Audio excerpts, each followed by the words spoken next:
off, a positive sum game. Suppose B says, no, I prefer the pair. I don't want to engage in the exchange. Thank you very much, but no thank you. This is a zero-sum game. B is better off because he still has his pair, and A is worse off because he has his apple and he doesn't have his pair, which he would have the pair, which he would have preferred. It's a zero-sum game. The sum of human satisfaction is the same as it was before.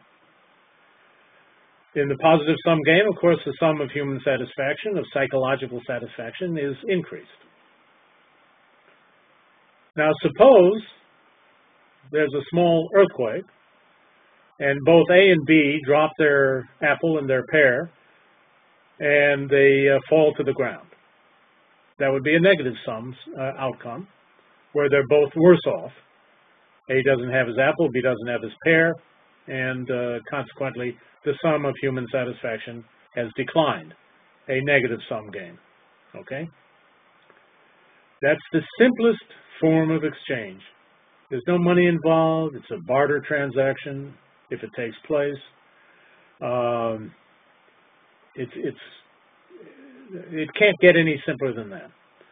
Every discussion of exchange in the economic literature is a variation on that simple concept. Every single one. Now, when you have huge organizations made up of millions of people, when you have exchanges taking place among groups and companies and individuals and organizations and countries and so on and so forth, you have trillions and quadrillions of exchanges that go on an hourly basis. Every minute of every day, there are probably tens of millions of exchanges going on in the world. It becomes, of course, immensely more complex. And that's why it is one of the great aspects of economic science. Now, I'm going to concentrate, since this is a very short course and we don't have much time. I can't go into all the complexities that could take place. Later on, we are going to discuss, to some extent, international trade. But right now, I'm going to concentrate on what can pervert even a very simple act like the one we just outlined. What can cause it to be not a simple act of exchange? As I mentioned at the very first class period, economic action is cooperative action, political action is conflictive action. Every one of the situations that I'm going to be talking about now is political or conflictive in nature and perverts the purely economic aspect of the act of exchange.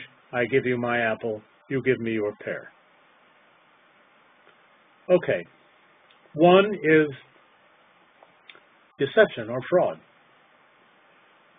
Suppose A has an apple and says to B, who has a pear, if you give me your apple, I'll give you if you give me your pear, I'll give you my apple.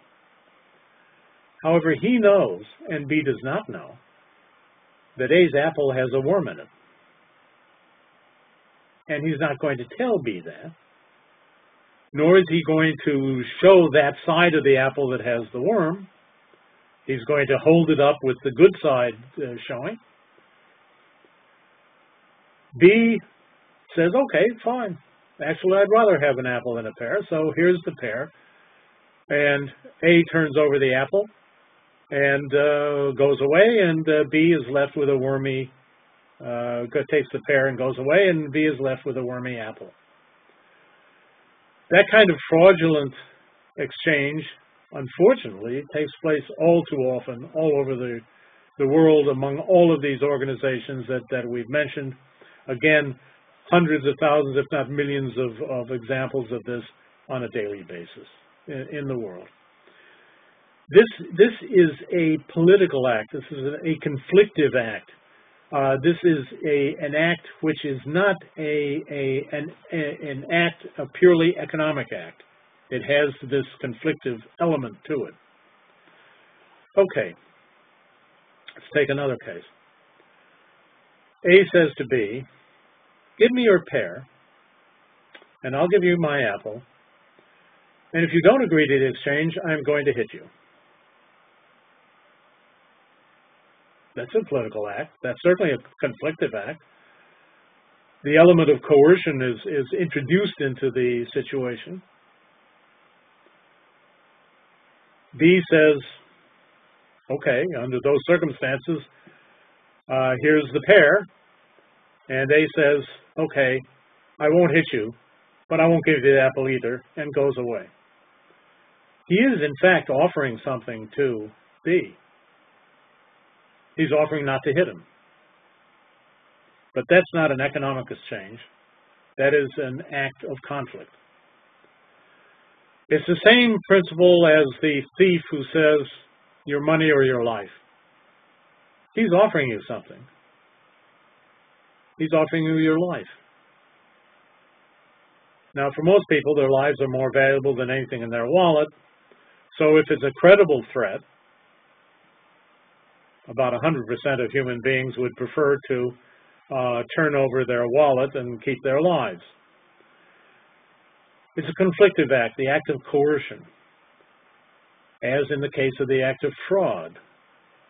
These are situations where exchange becomes not a purely economic act, but an act which has a greater or lesser conflict content. Let's take a not so obvious situation, however, where we're talking about advertising, for instance. We're talking about A saying to B, have you read the reports that have been coming out recently about what wonderful things apples are for your health? I mean, it's extremely important for your health that you have apples, that you eat at least one apple a day. I see you have a pear. I'll give you the apple for your pear because I have other apples at home, and so on and so forth. If B believes it, he may think to himself, well, actually I'd rather keep the pear than have the apple, but I mean, if it's true that apples have such wonderful qualities, I better go ahead and make the exchange. That's basically what advertising is all about. That's what all these marketing techniques in which billions of dollars are spent, advertising in which billions of dollars are spent all the time, is all about. Convincing other people, persuasion. You really do want an apple, don't you? You really prefer having an apple to having a pear, don't you? And this is why you should prefer it. It's such a lovely red, it's such a lovely round shape. Your pear looks like some misshapen thing. It's a kind of awful green or yellow. Apples are better than pears. Maybe it works. Maybe it doesn't work. If it doesn't work, well, at least you haven't used a tremendous amount of effort. It's not the same thing as saying to somebody, give me your pear or I will hit you. Because the other person may, of course, say, try it and see what happens. And then you've either got to forget about the whole thing and not carry out your threat, or you do have to carry out your threat, in which case you're going to lose a lot of time and you may not win the battle, and so forth. There's always that risk element involved. Even if the other person looks smaller and weaker, you don't know that other person doesn't know various odd and strange fighting techniques which they learned in the jungles of Burma or something of the sort. There's a risk involved. There's always a risk involved. As there is always a risk involved in agreeing to an act of exchange, because some of these other factors may be involved. Now, you can take certain measures to try to reduce that risk. For example, person B may say to person A, I'm interested in the possibility of making this exchange. Indeed, I would prefer to have an apple to a pear at this point, but first I want to examine the apple.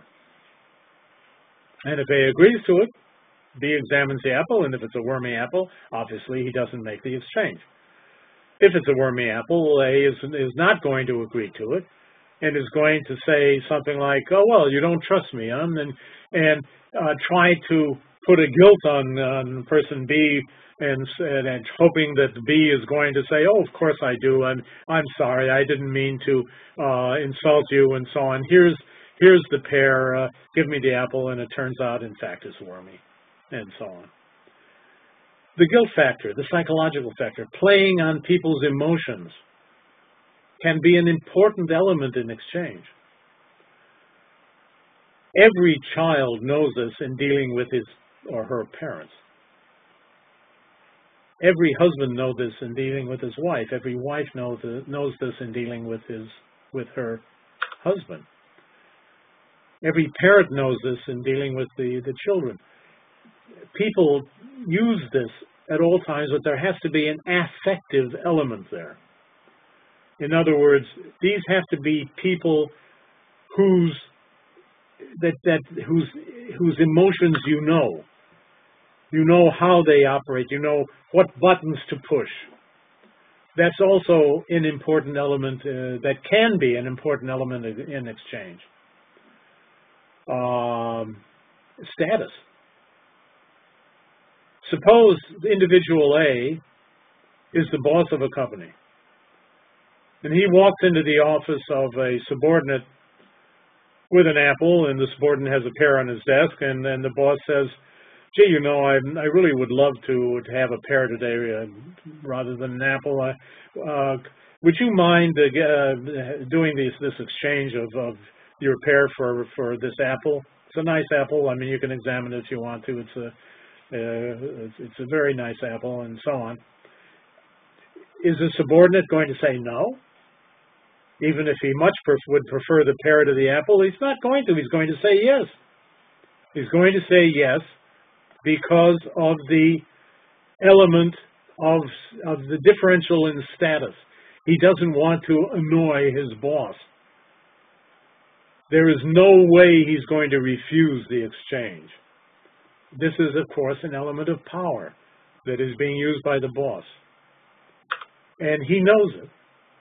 And he doesn't expect the subordinate to refuse the exchange. He would be astonished if the subordinate did refuse the exchange. That doesn't mean he necessarily would somehow or other punish the subordinate. Maybe he wouldn't. But the subordinate doesn't know that. And it's unimportant anyway. And pears, after all, apples are pretty good. And even though I'd rather have a pear, I mean, what the heck, it's my boss, and here it is. Okay. So, status is an important element. Rank is an important element. Rank, of course, and status are basically the same thing. And guilt is an aspect. Fraud. The use of power in all its various forms. Advertising, marketing. All of these things pervert the pure act of economic exchange.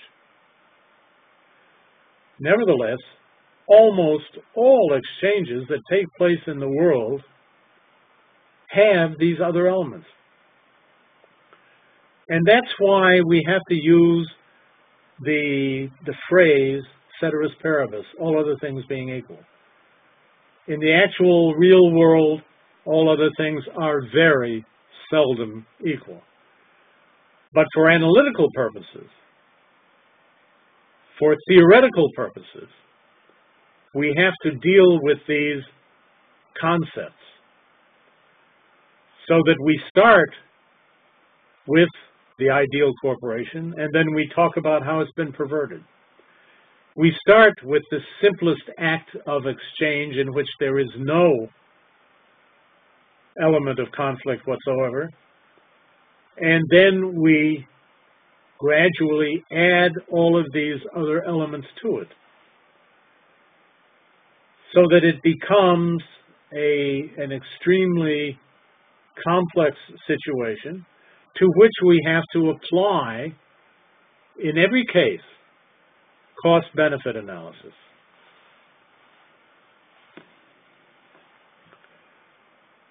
At this point, I'm going to take a 5-minute bathroom break, and we'll be back with you shortly.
Okay, are we back on? Turn on your smiley faces, and I'll see whether most of the people are back in the room, or in whatever room you're in.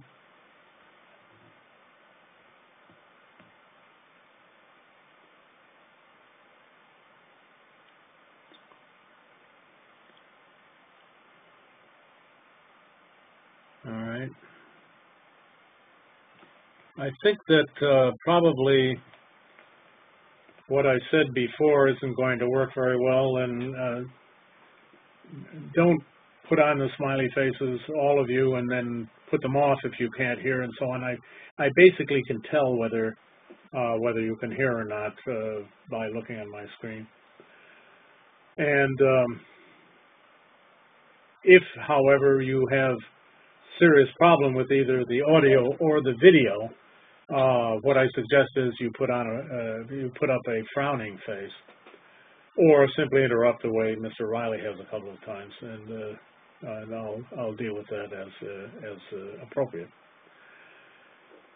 Okay, we have covered now a substantial number of the extremely basic principles and concepts that are dealt with in economics.